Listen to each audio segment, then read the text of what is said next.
Farmer life చాలా కష్టమండి. పొద్దున రావాలా, ఇదంతా ఎయ్యాలా, మళ్ళా తీసేయాలా, నీళ్లు తీసేయాలా. ఇప్పుడు ఎండాకాలం కాబట్టి బాగా కష్టముంటది నీళ్ళతోని. నీళ్లు వారయి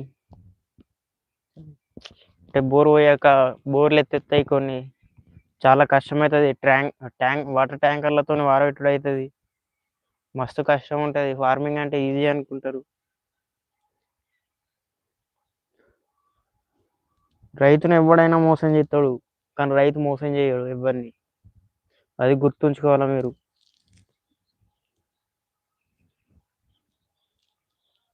అది ఈజీ అనుకుంటారు గానీ వ్యవసాయం మస్తు కష్టం బ్రో. ఎంత కష్టమంటే అంత కష్టముంటది. బురద బట్టలేసుకొని పోయినా గానీ గిట్లా చూస్తారు. అంటే కిందకి మీదకి చూస్తారు. అంత కష్టముంటది ఫార్మింగ్ లైఫ్. సో వాడేందిరా వానికి జాగాలున్నాయి, భూములున్నాయి అనుకుంటే అది తప్పు బ్రో.